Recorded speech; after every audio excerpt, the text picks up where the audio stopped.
మనం ఉమ్మడి విశాఖ జిల్లా నర్సీపట్నంలో ఉన్నాం. నర్సీపట్నంలో గత 2014 ఎన్నికల్లో తీసుకుంటే టీడీపీ ఆధిపత్యాన్ని వహించినటువంటి చింతకాయల అయ్యన్న పాత్రుడు గెలిచారు.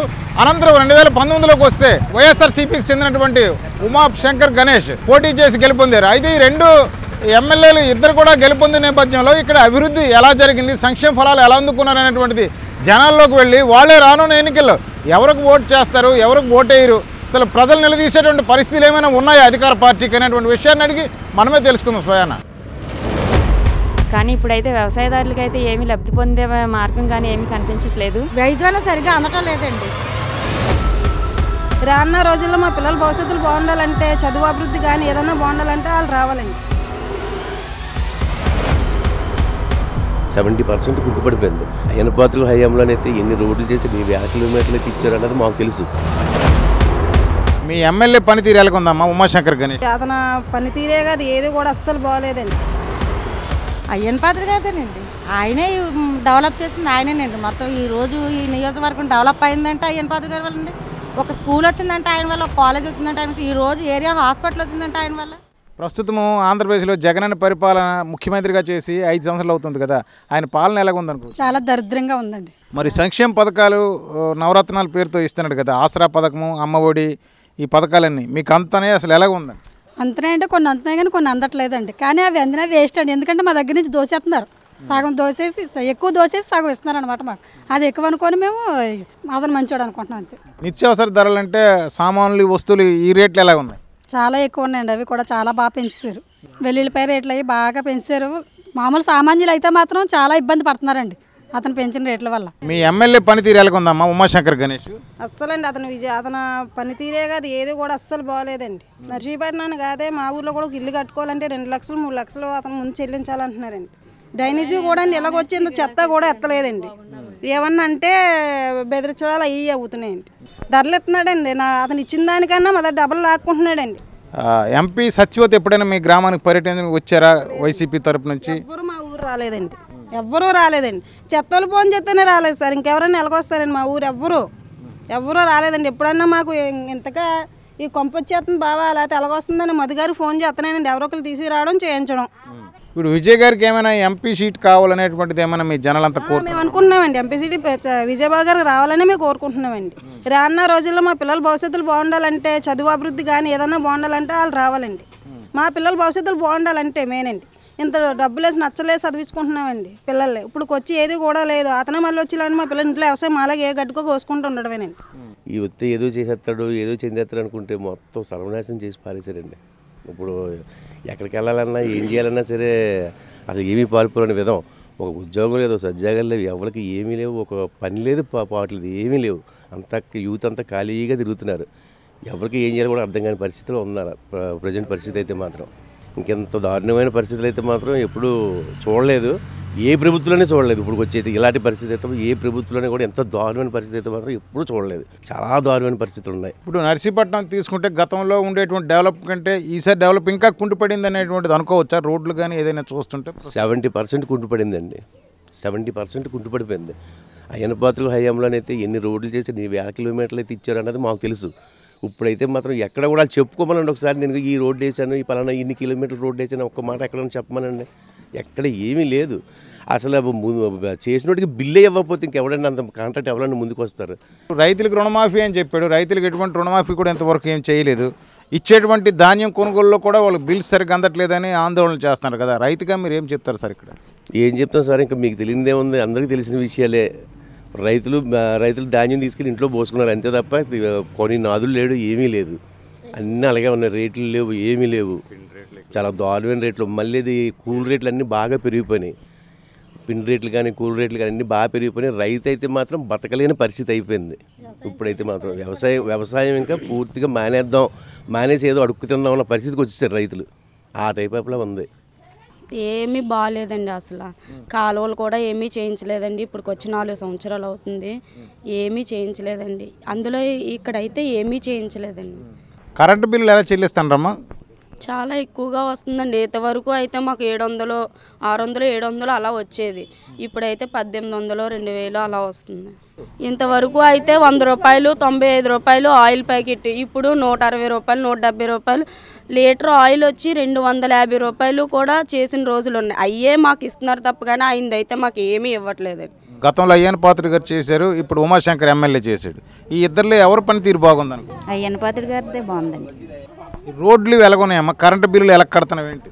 కరెంటు బిల్లు అయితే మాది ఎప్పుడు 400, 300 వచ్చేదండి. 1500 వస్తుంది మాది కరెంటు బిల్లు అయితే. ఎందుకు వచ్చిందని అడిగితే ఎవరు సమాధానం చెప్పట్లేదు. కరెంటు బాగా వాడుతున్నావా? మాకేట్లేవండి, 2 లైట్లు, ఫ్యాన్లు 2, ఫ్రిడ్జ్ ఒకటి ఉంటుంది. ఈ రోడ్లు అభివృద్ధి ఎలాగ ఉంది ఇక్కడ? రోడ్లు అయితే ఇంకొంచెం వీడియో తీసి పెట్టండి. ఉన్నాయి ఎలా ఉన్నాయి సౌటి కాలువలు కానీ రోడ్లు కానీ ఎలా ఉన్నాయి వీడియో తీసి పెట్టండి, మీరు తెలుస్తుంది మాకు ఎలా ఉందో. రానున్న ఎన్నికల్లో నువ్వు ఎవరు కోటేస్తావు? ఫ్యాన్కి వేస్తావా, సైకిల్కి వేస్తావా? సైకిలే కదా సార్, ఎందుకంటే మేము బొడ్డుపల్లిలోని 10 సంవత్సరాలు ఉన్నాం. కొల్లప్పల నాయుడికి 5 సంవత్సరాలు అతను కూడా ప్రెసిడెంట్గా అతనికే చేసుకొని వచ్చాం. అక్కడ నుంచి ఇక్కడికి వచ్చాం. ఇది 20 సంవత్సరాలు. మా ఊరికైతే జగన్మోహన్ రెడ్డి పరిపాలన అయితే అస్సలు బాగాలేస్తారు.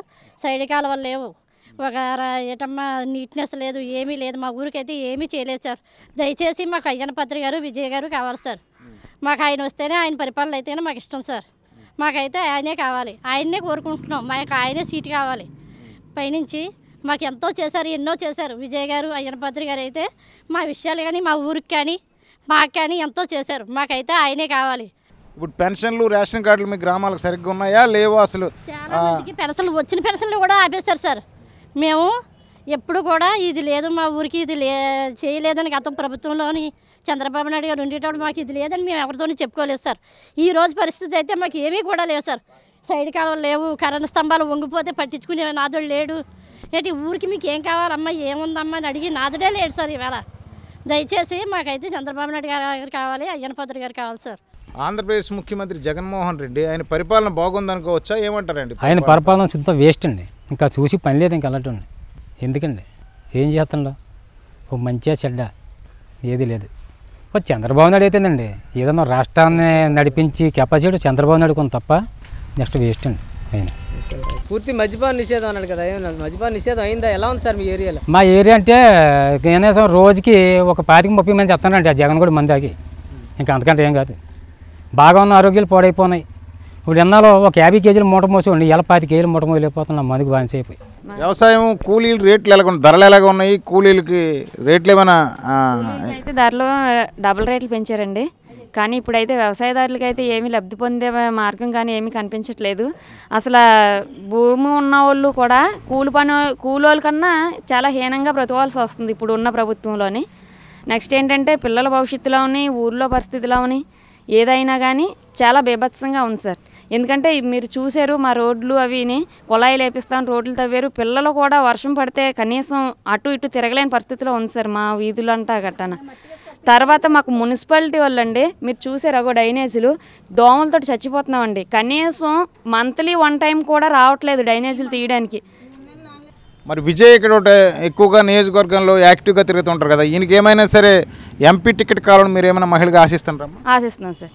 ఎందుకంటే ఆయన కనీసం ఏ వర్షం వచ్చి మొన్న వర్షం వచ్చింది సార్, చాలా వరకు పొలాలు మునిగిపోయినాయి. ఆ టైంలో కూడా ఆయన చెయ్యనియండి తర్వాత విషయం. కాకపోతే ఆయన అందరినీ ఆదుకునే విధంగా బయట తిరగడం, నెక్స్ట్ ఏంటంటే ఏదైనా పాడైపోయిన కొంచెం ధైర్యం చెప్పడం, ఇలాగా కొన్ని రకాలైన పనులు చేసంటే ఆయన ఎప్పుడూ మాకు అండగానే ఉంటారు. ఆయన అయితే మేము ఎంపీగా కావాలని కోరుకుంటున్నాం సార్. జగన్ అన్ని తగ్గిస్తాను, సంక్షేమ పథకాలు పెన్షన్లు ఇస్తామంటుండే కదా, మీకు ఏమైనా వస్తున్నాయా? ఇయ్యా ముసలో డబ్బులు అవి ఇస్తున్నారు సార్, ఫస్ట్ నుంచి ఇస్తున్నారు. అవి ఆ బాబు ఉన్న మా అమ్మ చంద్రబాబు నాయుడు గారు ఉన్న కానించి ఇస్తున్నారు. ఆ బాబు ఉన్న కానించి అయ్యే. కరెంటు బిల్లు ఎలా ఉన్నాయమ్మా? కరెంటు బిల్లు పెరిగిపోయింది, అన్నీ పెరిగిపోయాయి. ఎందుకు సుఖమేమో ఉంది, ఇస్తే సుఖమేమో ఉంది. అది ఏదన్నా బాబుని అడుక్కుంటాను. ముసలోళ్ళు నీళ్ళు తెచ్చుకోలేకపోతున్నాం, కుళాయి అన్న ఏదన్నా వేసి పెట్టమని అడుగుతాను. ఆ బాబుని అడుగుతాను. బిడ్డలు ఉన్నారు కదా, బాబు కొడుకులు ఉన్నారు కదా, మాకు అలవాటు. ఆ బాబు అరుణ్, ఆ అమ్మ పద్మమ్మ గారు సోమవారం భోజనం పెడుతున్నారా వెళ్ళేదాన్ని, ఇప్పుడు మానేశాను. కానీ అన్నీ నాకు ఆ బాబు వస్తేనే నాకు మంచిది. నాకు చంద్రబాబు పాలన బాగుందా, జగన్ పాలన బాగుందమ్మా? నాకు బాబు నాయుడు గారి బాబే, ఆ బాబే, జగన్ బాబు కాదు, ఓలు కాదు. నాకు ఫస్ట్ నుంచి ఆరే నాకు మీ తోపుడు బళ్ళు వ్యాపారం ఎలా ఉంది? తోపుడు కాదు, షాపులు వ్యాపారాలు అయితే ప్రస్తుతానికి ఏమీ లేవండి. ఇన్నాళ్ళు 2 షాపులు మెయింటైన్ చేసేవాడిని, ఇవాళ ఆఖరికి బండి ఎట్టి రోడ్డు మీదకి వచ్చేసాను. మరి మీ నర్సీపట్నం మీ నియోజకవర్గంలో గతంలో తీసుకుంటే అయ్యన్న పాత్రుడు, ఇప్పుడు ఉమాశంకర్ గణేష్, వీళ్ళిద్దరిలో ఎవరిని బాగుందనేటువంటిది మనం అనుకోవచ్చు. అయ్యన్న పాత్రుడు ఉన్నప్పుడే బాగుండేదండి, వ్యాపారాలు కూడా అప్పుడు బాగుండేయండి. ఇప్పుడు ప్రస్తుతానికి అయితే వ్యాపారాలు అయితే ఏమీ లేవండి. ఇప్పుడు రాష్ట్రంలో సమస్యలతో అట్టుడికిపోతుంది. ఇవన్నీ విస్మరించి విడిచిపెట్టి పక్క రాష్ట్రానికి వెళ్ళి మందు పార్టీల్లో పాల్గొన్న మంత్రి రోజా గారి పైన మీ అభిప్రాయం ఏమిటి సార్? మేము రోజా గారిని ఏమనుకున్నాంటే మా విశాఖపట్నంకి వస్తే మాకు అరకు, లంసింగి, అలాగే తాటా టూరిజం ప్లేస్ ఉన్నాయి, ఏదో అభివృద్ధి చేస్తారు కదా అనుకుంటే ఆవిడేమంటే నా సొగసు చూడు మావయ్య అంటుంది, నా సొగసు చూడు మావయ్య అంటుంది తప్ప టూరిజం మంత్రిగా ఉండి కనీసం పబ్బుల్లోనూ ఈ రాష్ట్రంలో ఈ ప్రజలందరూ కూడా ఎంత ఇబ్బంది పడుతున్నా ఇలా కట్టలేదు. ఆల్రెడీ పక్క రాష్ట్రాల్లోకి వెళ్ళి పబ్బులకి వెళ్ళడం, ఎంజాయ్ చేయడం. రాష్ట్రం ఎటుపోతుంది, రాజధాని లేని రాష్ట్రం. ఈ పోలవరం ఎంతమంది రైతాంగానికి ఉపయోగపడుతుందండి? 90% అయిన పోలవరం ఈరోజు 10% పూర్తి చేయడంలో వీళ్ళు డ్యాన్సులకి, పబ్బులకి, వాళ్ళ వ్యక్తిగత స్వరూపాలకు చేసుకుంటారు తప్ప రాష్ట్రం అప్పులు ఊపులో పడిపోయి యువతకి ఏ భరోసా ఇవ్వాలి, రైతులకు ఏ భరోసా ఇవ్వాలి, ఇవన్నీ లేకుండా వాళ్ళు వ్యక్తిగతంగా వాళ్ళ డ్యాన్సులకి, వాళ్ళ నాట్యాలకి. ఇంకా చూసాం మంత్రులు, అరగంట మంత్రి ఒకడు ఉన్నాడు, గంట మంత్రి ఒకడు ఉన్నాడు, బ్యాటింగ్ మంత్రులు ఏంటండి. ఇరిగేషన్ మంత్రి ఇచ్చాడు ఆడికి, టీఎంసీలో నీళ్ళు ఎక్కువ లేనివాడికి ఇరిగేషన్ మంత్రి మన కరం కాబట్టి ఆంధ్ర రాష్ట్రానికి. నర్సీపట్నం నియోజకవర్గంలో డెవలప్మెంట్ యాక్టివిటీస్ ఏమైనా బాగున్నాయా, బాగలేదా? అసలు రాష్ట్ర ప్రభుత్వం నర్సీపట్నం వైపు చూస్తుందా, చూడడానికి ఏమనుకోవచ్చు అండి? నర్సీపట్నం అంటే స్టేట్ వైడ్ అతను ఏదో నవరత్నాలు అవి పెట్టాడు, ఆ పథకాల మీద వెళ్తున్నాడు తప్ప వేరే డెవలప్మెంట్ మీద కానీ వేరే యాక్టివిటీస్ మీద కానీ అంతగా ఏమీ ముందుకి రాలేదు. నర్సీపట్నం వరకు చూసుకున్నా అలా స్టేట్ వైడ్ చూసుకున్నా అతను ఏదో చెప్పాడు, అది చెప్పుకుంటూ చేసుకుంటూ వెళ్ళిపోతున్నాడు తప్ప ఉన్న మిగతా వ్యవహారాల వరకు చూసుకుంటే ప్రజలు అనేక ఇబ్బందులు పడుతున్నారు. రెవెన్యూ ఉంది, ఎక్కడికక్కడే కరప్షన్. మరి పథకాలు జగనన్న ఇస్తున్నాడు కదా, ఈ పథకాలు ఎలా ఉంటుంది? పథకాలు అంటే అండి ముందు అందరికి ఇచ్చినట్టు ఇస్తున్నాడండి, ఇచ్చి ఏం చేస్తున్నాడు, ఏదో వంక పెట్టి 100 మందికి ఇవ్వడం, ఒక 600 మందికి ఎస్కేప్ చేసాడు. అదే అతను చేసే పథకాలు. దానికి డ్యాన్స్. మీ నియోజకవర్గంలో పెట్ల ఉమా గణేష్ శంకర్ ఇక్కడ ఎమ్మెల్యే, గతంలో అయ్యన్న పాత్రుడు గారు చేశారు. వీళ్ళిద్దరిలో పరిపాలన బ్యారేజ్ చేసుకుంటే ఎవరిది బాగుందని అనుకోవచ్చు? అయ్యన్న పాత్రుడు గారిదేనండి, ఆయనే డెవలప్ చేసింది ఆయనేనండి. మొత్తం ఈరోజు ఈ నియోజకవర్గం డెవలప్ అయిందంటే అయ్యన్న పాత్రుడు గారి వల్లండి. ఒక స్కూల్ వచ్చిందంటే ఆయన వల్ల, ఒక కాలేజ్ వచ్చిందంటే ఆయన, ఈరోజు ఏరియా హాస్పిటల్ వచ్చిందంటే ఆయన వల్ల. ఈరోజు హాస్పిటల్కి వెళ్ళి చూడండి, అక్కడ అసలు మెడిసిన్ కానీ, ఒక డాక్టర్ సరిగ్గా ఉండడం కానీ, వైద్యం సరిగ్గా అందటం లేదండి. ఎక్కడి దాకా వద్దండి, నాకు బాగోలేనప్పుడు హాస్పిటల్లో తీసుకెళ్లారు. ఆ నైట్ వాటర్ ఇబ్బంది పడ్డామండి. వాటర్కి ఏమంటే ఆడు రావాలంటే వచ్చి వెయ్యాలటండి. ఈ లోపు జనం పోయినా పర్లేదండి. అక్కడ పరిస్థితి అలా ఉందండి.